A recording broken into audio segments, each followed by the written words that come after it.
বন্ধুরা, একটা খবর রীতিমতো চারিদিকে ঘোরাফেরা করছে, সেটা মেগাস্টার শাকিব খান কেন্দ্র করে খবর। বন্ধুরা, রকস্টার রিলেটেড খবর। বন্ধুরা, মেগাস্টার শাকিব খানের রকস্টার পরিচালক আজমান রুশো ও তার টিম নিজেদের সেরাটা দিয়ে চেষ্টা করছেন, এরকম খবরটা দেওয়া হয়েছে। আচ্ছা, পিছন থেকে ব্যাকইয়ার্ডের যে শাকিব খানের লুকটা দেখতে পাচ্ছ, সেখান থেকে হেভি লাগছে ভাই। চুল ফুলগুলো হেভি কেটেছে শাকিব খান। ব্যাকইয়ার্ডে চুল ফুল কেটে এইসব জায়গাগুলো ছোট করে, ঠিক আছে, আলাদাই সেই একটা বরবাদ বরবাদ ভাইবস লাগছে। আচ্ছা, একটুখানি পড়ি সেইখানে। সেই সাথে শাকিব খানও অন্যান্য অনেকটা সময় দিচ্ছেন নিজের ছবির ক্যারেক্টারের পিছনে। সব ঠিক থাকলে কোরবানি ঈদে শাকিব রোজার ঈদের খামতি পুষিয়ে দেবেন। টানা অ্যাকশনের পর এবার একটা ফিল গুড ভাইবের ছবি আসতে চলেছে, এবং যেহেতু মেগাস্টারকে অন্যরূপে পাওয়া যাবে, তাই এই ছবির ভিতরে কিন্তু একটা অন্যরকম পাওয়ারও থাকতে চলেছে। এবার গল্পের দিক থেকে রকস্টার হতে যাচ্ছে শাকিব খানের কেরিয়ারে এ যাবৎকালের অন্যতম সেরা ছবি।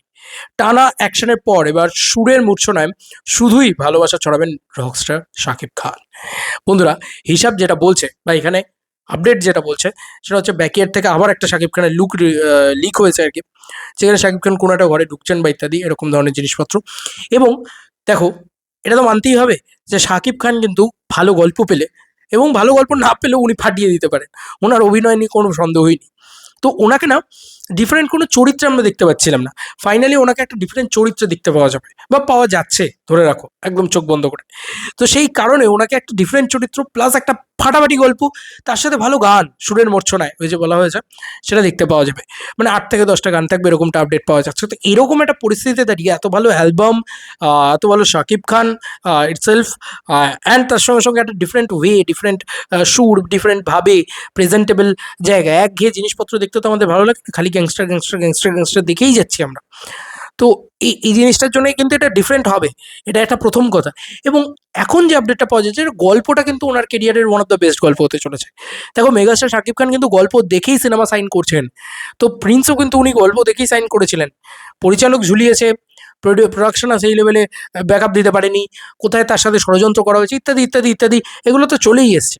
সেই কারণে হয়তো প্রিন্স সেই লেভেলে গিয়ে পৌঁছাতে পারেনি, কিন্তু এটুকু তো শিওর, প্রিন্সের গল্পটা খুব সলিড ছিল। কারণ মেগাস্টার শাকিব খান গল্প না দেখে সাইন ইন করছেন না।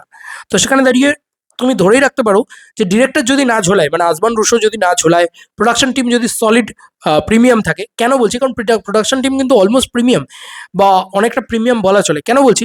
কারণ একটা প্রোডাকশন সুন্দর করে একটা ছবি পোস্ট করে দিল, ঠিক আছে, মানে একটা ছবি লিক করে দিল নিজের তরফ থেকে, বা এই যে খবরগুলো রটে, এই রটনাটা আসে কোথা থেকে? এগুলো ডেফিনেটলি প্রোডাকশনেরও তো একটা ইনভলভমেন্ট আছে। তো এই প্রোডাকশনকে কিন্তু আমি একটু হলেও বেশি ট্রাস্ট করতে পারি, আমার মন বলছে।